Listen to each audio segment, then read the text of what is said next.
Pour moi, c'est une ville qui est authentique. Elle triche pas. Elle ment pas, cette ville. Et tu l'aimes ou tu l'aimes pas. Moi, je l'aime.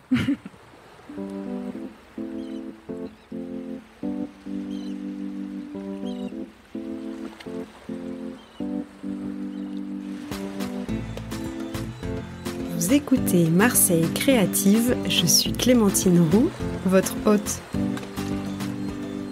Dans ce podcast, découvrez les histoires d'artistes, d'artisans, de chefs, de designers, mais pas que. Vous entendrez des personnes engagées, marseillaises d'origine ou d'adoption, connues ou moins connues, qui font bouger Marseille grâce à leurs mains, leurs yeux et leur cœur. Bienvenue dans Marseille Créative, le podcast qui met en lumière les créatives et les créatifs marseillais.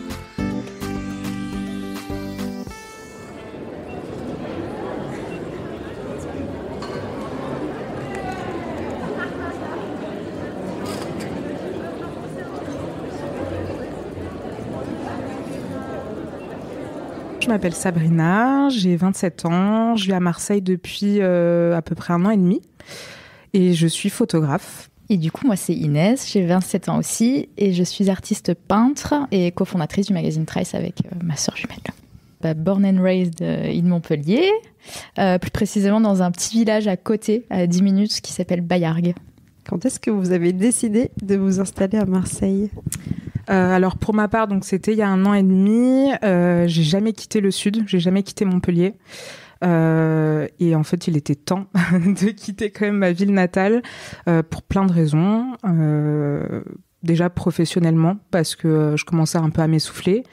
J'avais envie de rester dans le sud et être à la fois dans une grande ville pour pouvoir vraiment développer mes projets. Et Marseille, c'était le meilleur compromis pour moi. Ouais, moi, je me suis installée il y a 3 ans, juste un peu avant que Sab me rejoigne, pour s'y développer.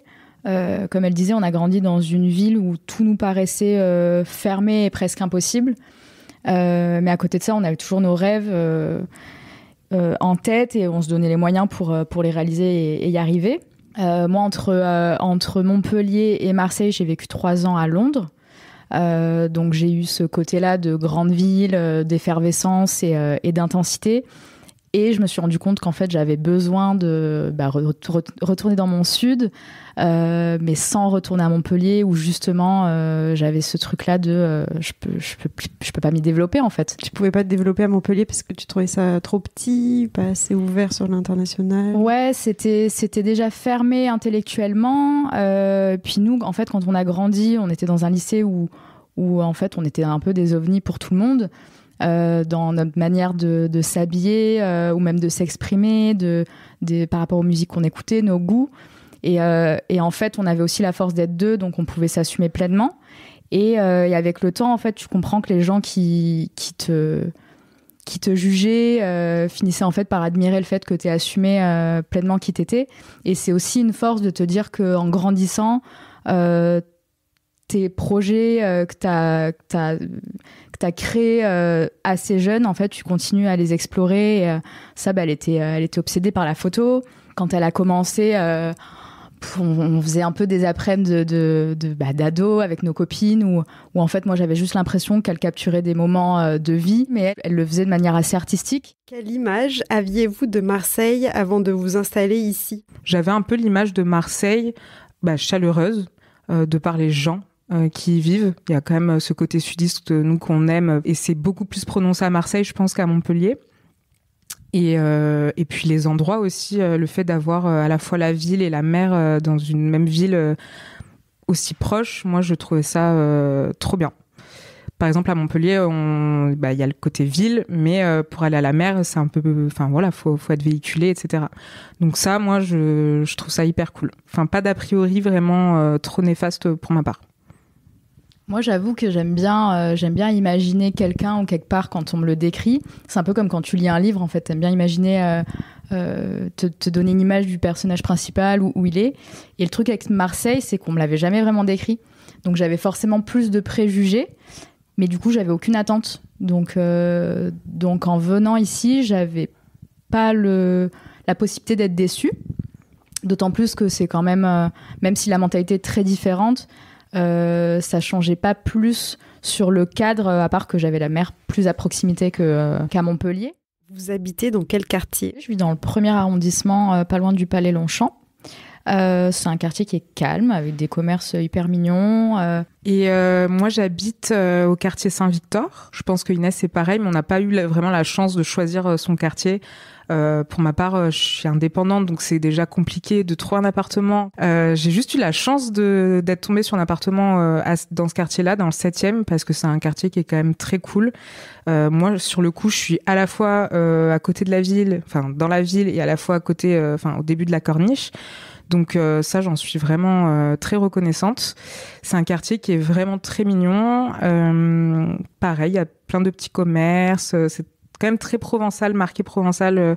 T'as le four des navettes. En arrivant chez moi, j'ai la vue sur le Vieux-Port. Donc, après, voilà, ça reste un quartier bruyant parce que, en fait, j'ai des travaux en face de chez moi et la circulation. Mais je suis quand même très reconnaissante d'y être.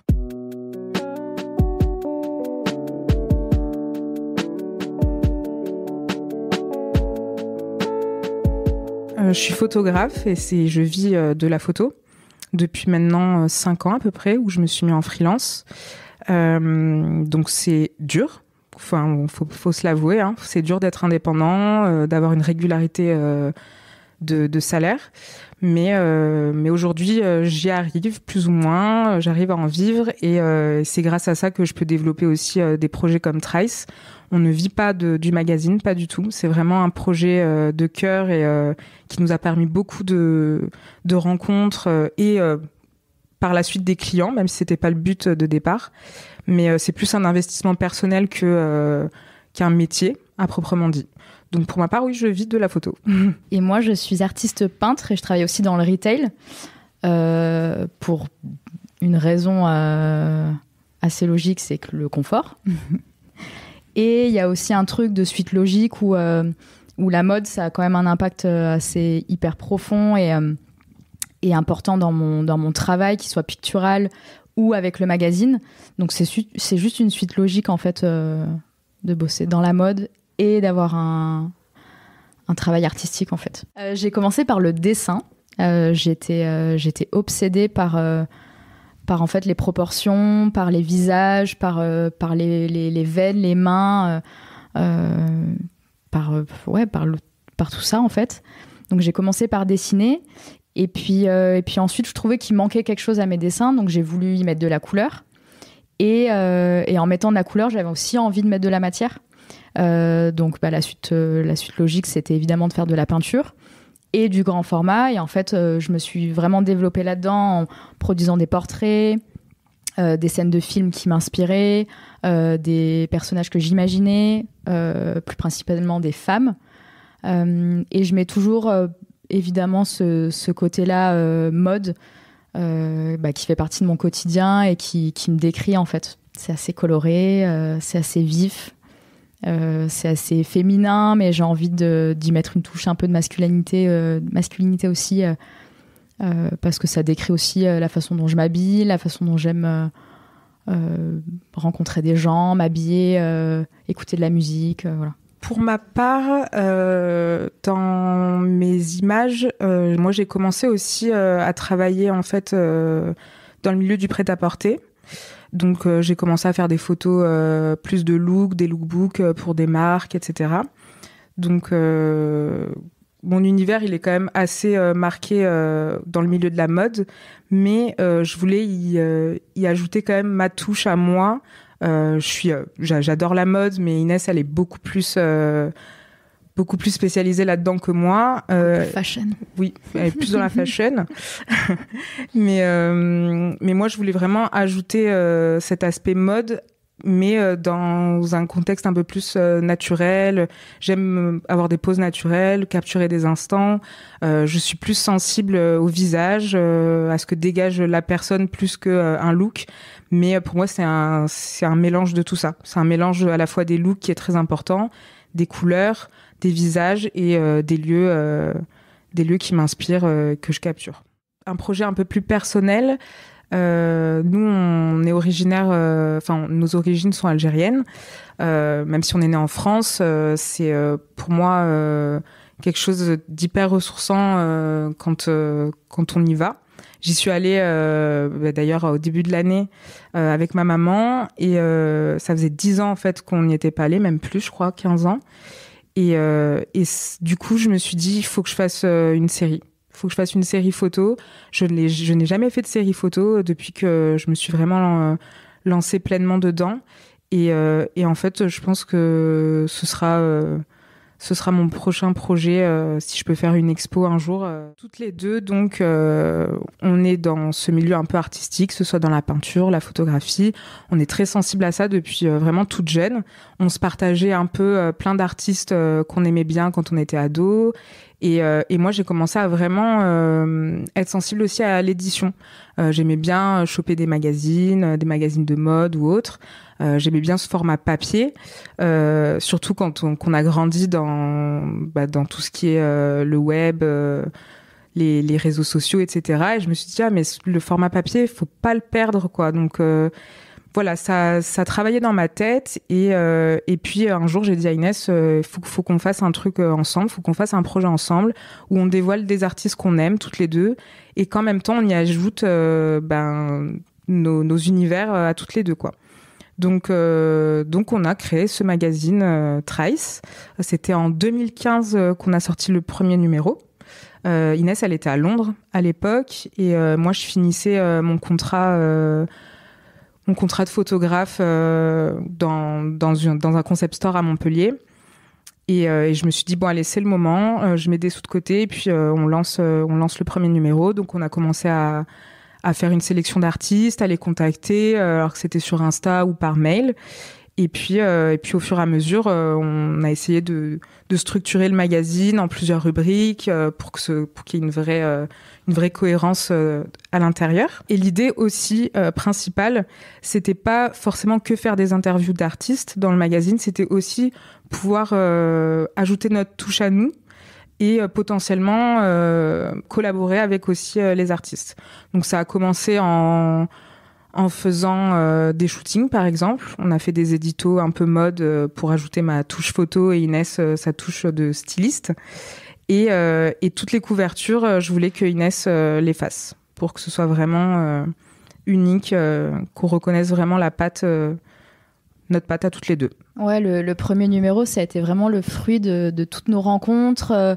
Moi, j'avais la chance d'avoir rencontré des gens hyper talentueux à Londres aussi. J'avais rencontré des designers, on avait des amis aussi qui étaient artistes, qui étaient peintres, qui étaient illustrateurs, et en fait, qui faisaient ça un petit peu dans leur chambre ou dans l'ombre, comme nous, on avait pu le faire aussi. Mais on s'était dit, c'est le moment ou jamais pour donner la lumière à ces gens-là et aussi pouvoir échanger avec eux sur notre vision, la leur donner des cartes blanches sur ce que eux aimeraient faire et changer de médium, en fait. Avoir un médium différent et pouvoir partager nos rencontres, nos échanges avec d'autres personnes à qui ça touche, en fait. Alors, à la base, en fait, c'est une vieille expression anglaise qui est « in a trice », qui voulait dire en un clin d'œil, et on voulait garder ce côté clin d'œil, en fait, et on se dit « trice », c'est cool, ça sonne bien. Voilà. Mais la plupart des gens, du coup, c'est ce qu'on disait tout à l'heure, disent trice. On les reprend pas parce que finalement, il y a ce diminutif de illustratrice, créatrice, qui sonne assez vrai, en fait. On a commencé en biannuel et là, on est sur une fréquence de 1 par an. Parce que on veut que ce soit un peu plus fat, en fait, un peu plus profond, et aussi parce que ça prend beaucoup de temps, en fait. C'est surtout ça, quoi. Alors, à Marseille, on n'a pas beaucoup de points de vente. On a Jogging, on a Placette, là où on avait fait d'ailleurs le premier événement à Marseille, c'était à Placette. Après, nous, on se situe vraiment entre le magazine et le livre. Donc tu peux pas te retrouver dans une librairie comme Maupetit parce que t'es pas un bouquin. Mais à côté de ça, tu as quand même pas mal de photos, tu as quand même pas mal d'interviews, tu es vraiment un magazine plus, on va dire. Donc c'est c'est plus difficile de trouver des points de vente. Et en même temps, on est hyper picky. Donc, en fait, on a envie de choisir nous-mêmes nos points de vente, de les choisir en fonction de nos numéros aussi. Par exemple, le dernier numéro en date, c'était sur l'art culinaire. Donc, on a aussi choisi des restos. Et après, ça va être sur notre site internet avec toutes les infos. On a commencé que toutes les deux. Franchement, je te dis honnêtement, moi, j'ai dit à Inès, on fait le magazine. Je télécharge InDesign et je m'y mets, quoi. Enfin, tant pis, je suis pas graphiste, mais au moins, ça nous ressemble et on fait nos pages et puis on verra, ça évoluera avec le temps. Inès a fait les couvertures, on fait les interviews ensemble, on choisit les artistes ensemble, on fait les relectures ensemble, les shootings aussi. Inès, elle s'occupe plus de la DA, moi de la photo. Donc voilà, l'idée c'était aussi que si on pouvait pouvoir rencontrer les artistes, on y allait et on les prenait en photo exclusivement pour leur interview. C'était aussi ça l'idée, c'est de prendre le moins de photos possible de leur part et de produire nous-mêmes, quoi. Donc on l'avait fait, souvent on partait à Paris quand on pouvait, les week-ends pour aller rencontrer les artistes parisiens. Avec nos moyens, on a essayé vraiment de partir à leur rencontre parce que c'est ça aussi, le but, c'est de vraiment rencontrer sur place et pas que virtuellement. Donc voilà, on fait tout toute seule pour le moment et surtout par manque de moyens. Aujourd'hui, j'aimerais beaucoup faire appel à d'autres personnes et pouvoir créer avec d'autres gens. On travaille sur le prochain numéro qui sera autour de la matière, donc sur toutes ses formes. Donc ce sera un joli numéro avec plein d'artistes et il y a 2 collaborations aussi en cours avec une artiste ébéniste et un mosaïste. Pour les collaborations, l'idée c'est que ça complète l'article du numéro. Nous, on veut pas forcément se prendre de marge sur les ventes. L'idée, c'est vraiment que l'artiste jouisse pleinement de son travail, mais ça nous fait kiffer de créer des objets, quoi, faire créer des objets ensemble. Je trouve ça hyper cool. Donc c'est vraiment purement artistique. Ouais, parce que quand on a créé le magazine, on l'a aussi créé en tant qu'objet d'art, de se dire que la couverture ça va être quelque chose d'artistique, donc un objet d'art que tu as chez toi, comme quand tu achètes un beau livre. Et le fait de produire des collabs avec des designers, des créateurs, des artistes, en fait, c'est de rajouter un plus et un échange supplémentaire visuel avec un artiste, en fait. Un événement qui m'a marqué, pour ma part, c'est qu'on a organisé justement un événement pour Trice avec La Traverse, donc avec Catherine Bastide, qui a ce lieu, et Erin Wasson. Et en fait, c'est venu un peu instinctivement. On s'est retrouvés en fait toutes les 3 à parler de ce projet pour la fin de l'été. Et l'idée, c'était d'inviter des artistes qu'on aime à faire un pop-up et à faire découvrir en fait leur dernière pièce de l'été. Et voilà, pour moi, c'était un événement marquant. On a pu même faire un petit coin tatou avec le tatoueur Stiletto Cran d'Arrêt. Et il y a eu plein de monde. C'était une période où il y avait beaucoup de touristes. Et en fait, vu que le lieu est vraiment sur la corniche, enfin à côté de la corniche, à Malmousque, les gens, ils allaient se baigner. Puis après, ils venaient. Et c'était, pour moi, c'était vraiment une très belle expérience pour marquer la fin de l'été.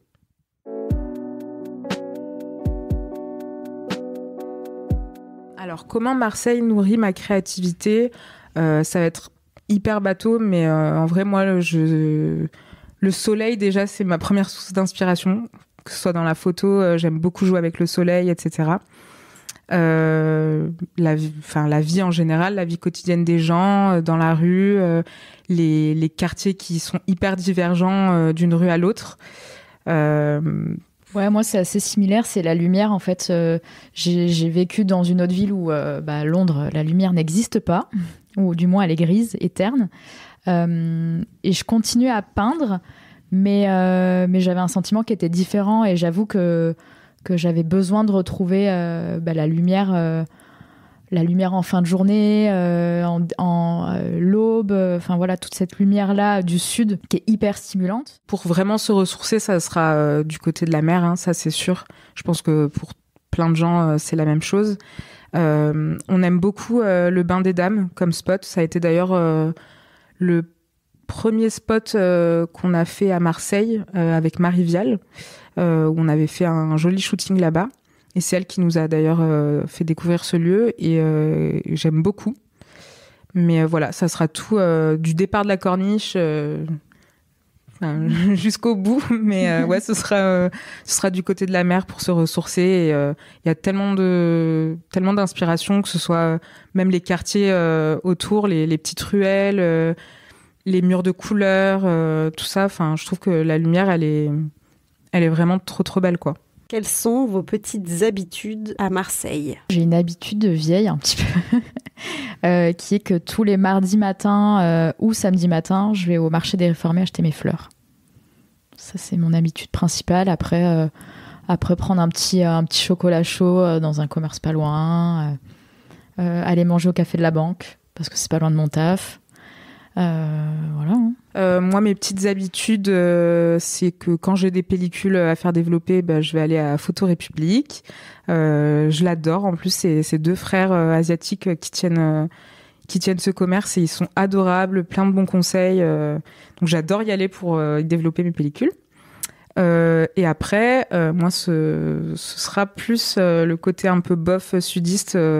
C'est que l'été, j'adore jouer à la pétanque avec mes potes. Voilà, ça c'est vraiment une habitude en fin de journée. En plus, à côté de chez moi, on a un petit square pour jouer à la pétanque et on a le coucher de soleil. Après, c'est trop bien. Moi, il y a une adresse que j'adore pour aller manger. Ça s'appelle Amoro. C'est rue Venture. C'est trop bon. Ils sont trop mignons. L'endroit est cool. Il y a la Traverse, du coup sur la corniche, chez qui on avait fait un événement l'été dernier. Le lieu est trop beau, elle fait des expos hyper intéressantes, hyper cool, et juste y aller pour découvrir le lieu, c'est quand même assez ressourçant. Quelle relation entretenez-vous avec les Marseillais ? Ils sont lents. Ils sont terriblement lents. Je les trouve ouverts d'esprit, mais limité. C'est assez péjoratif à dire, mais je pense qu'il y a un truc de... en fait, on a tout ici. On a le côté grande ville, mais on a aussi la mer, le soleil, les 18 degrés en janvier. Et du coup, on n'a pas besoin d'avoir plus. Et ça manque un peu d'ambition à mon goût. Mais ça se veut... ça se veut en évolution. Donc, il y a un truc hyper intéressant et c'est ce qui me fait rester aussi. Et puis, moi, j'avoue que j'ai dû m'adapter un bon moment pour comprendre la mentalité qui était différente de la mienne. Mais c'est intéressant. Ils sont intéressants, les Marseillais. Moi, je dirais qu'ils sont à la fois chaleureux et rentre dedans.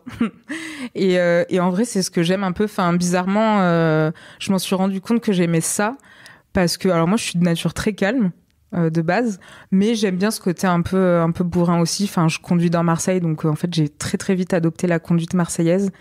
Et en fait, c'est pas que c'est rigolo, mais en fait, je me suis rendu compte du coup que j'aimais bien ce côté rentre dedans quand on est allé à Montréal. On est allé à Montréal en septembre et voir une copine. Et en fait, là-bas, les gens sont hyper calmes, hyper limite trop gentils. Et en fait, à un moment, j'ai dit à Inès, mais ça me manque ce côté allez, vas-y, go, quoi. Genre, faut y aller, quoi. Limite, si on si non, mais sans être violent, mais t'as un peu envie sans violence, évidemment, quoi. mais faut y aller, quoi. Et du coup, ça me manquait un peu, bizarrement, à Marseille. Moi, ce que j'aime, c'est cette convivialité. C'est que d'une rue à l'autre, t'as une ambiance différente, je trouve. Moi, je trouve les gens plutôt sympas, accueillants, quoi qu'on dise, franchement. Et ouais, on s'y sent bien. En vrai, moi, depuis que j'habite ici, je m'y sens bien. Je fais que le dire à mon copain. Je trouve qu'il y a quand même une atmosphère où on te fait te sentir bien. Tu te sens pas à ta place, quoi. Tu te sens pas étranger. Enfin, moi, c'est mon ressenti. Après, peut-être que c'est parce que je viens du Sud et que j'ai pris mes repères directement, mais dès que je vais aller dans un lieu, dans un café, voilà, je trouve que c'est un sentiment de bien-être qui est donné à tout le monde en fait. Après, pour ce que je n'aime pas, la saleté, en vrai, hein, on va pas se mentir. Je pense que tu as eu cette réponse peut-être dans pas mal de podcasts, mais c'est vrai que je suis pas une écolo pure et dure, mais je suis quand même sensible à ça et c'est vraiment important. Et moi, ça me rend dingue, quoi, que cette ville si belle puisse être aussi sale par moment, quoi, et qu'on ne la respecte pas. En fait, j'ai l'impression que c'est vraiment les habitants vraiment locaux qui adorent leur ville, mais qui ne la respectent pas, quoi. Donc ça, vraiment, je comprends pas. Donc j'espère vraiment que ça va évoluer avec le temps. Et d'ailleurs, Clean My Calunk. Ouais, Clean My Calunk, c'est ça. D'ailleurs, ce groupe-là, vraiment merci à eux, quoi, parce que j'espère que ça va vraiment sensibiliser tout le monde. Moi, ce que j'aime, c'est de me dire que j'ai des journées à la fois intenses et reposantes. Et que quand je me couche le soir, je suis pas épuisée. Me dire que en fait, la ville, elle est pas pesante. Si tu as envie que ça bouge, mais tu as ce côté quand même hyper doux. Et c'est ce que j'adore à Marseille. Et ce que je déteste, mais c'est pas qu'à Marseille, hein, c'est la bêtise humaine, quoi. Parfois les gens sont un peu cons, mais y a rien que je déteste plus que ça à Marseille.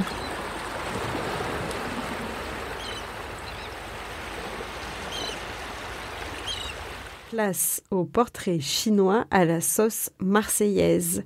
Si vous étiez une odeur. Moi, c'est la fleur d'oranger, du coup. Voilà.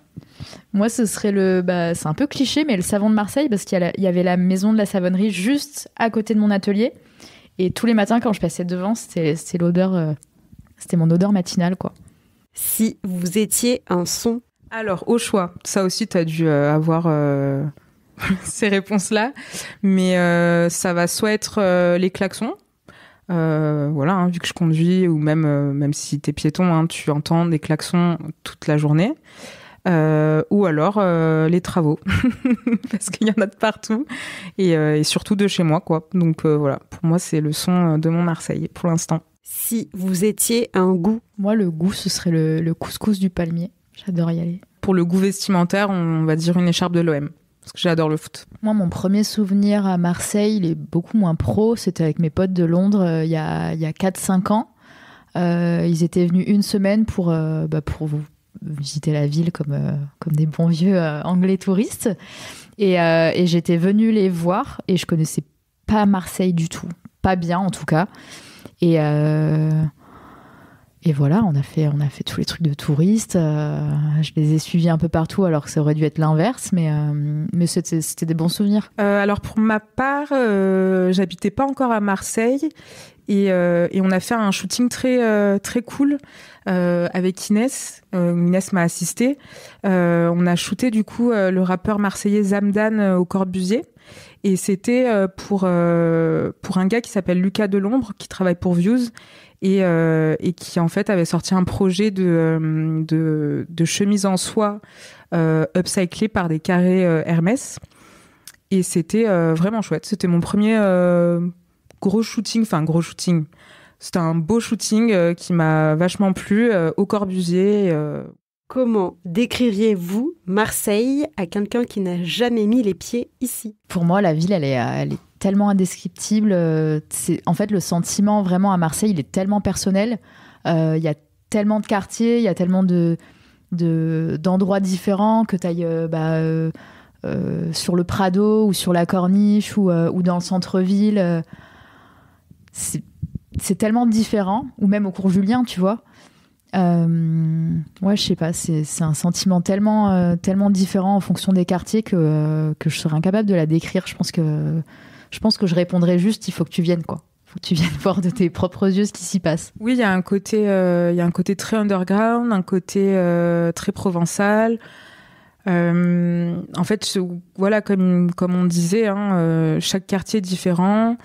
Donc tu vas ressentir une atmosphère vraiment différente, mais en tout cas pour moi c'est une ville qui est authentique, tous les clichés que tu vas avoir sur elle, pas qu'ils sont vrais, mais au moins, elle triche pas. Elle ment pas, cette ville.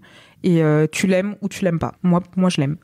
Si vous deviez quitter Marseille, qu'est-ce que vous regretterez ? C'est le temps, en vrai. Alors, le temps, à la fois le soleil, mais à la fois le temps de produire. Parce que c'est vrai que, comme Inès, elle disait tout à l'heure, on aime prendre le temps ici. Et c'est hyper important, surtout quand tu es artiste, tu es créatif.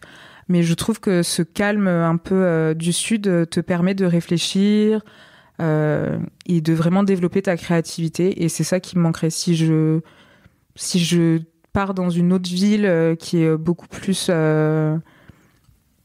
comment dire ? Intense. Beaucoup plus intense. Je pense que j'aurais pas la même créativité que je peux avoir ici, quoi. Alors, si j'ai un message pour les auditeurs, ce serait que si vous avez un projet, il faut vraiment pas lâcher. Je sais que c'est compliqué quand on est indépendant, surtout dans le milieu dans lequel on vit et le contexte, mais vraiment pas lâcher. Même le manque de moyens et de temps, il faut s'en servir comme une force. Et tant qu'on concrétise son projet, on peut être que fier de nous et c'est vraiment important. C'est vraiment important de le faire.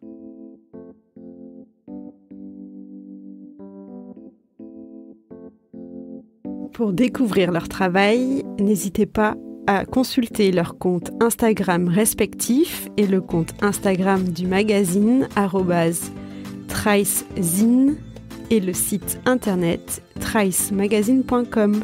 Tous les liens sont à retrouver dans la barre de description. Merci d'avoir écouté cet épisode jusqu'au bout. Si vous l'avez apprécié, n'hésitez pas à le partager autour de vous et à le noter 5 étoiles de préférence. Je vous donne rendez-vous dans 2 semaines pour un nouveau portrait marseillais. À bientôt!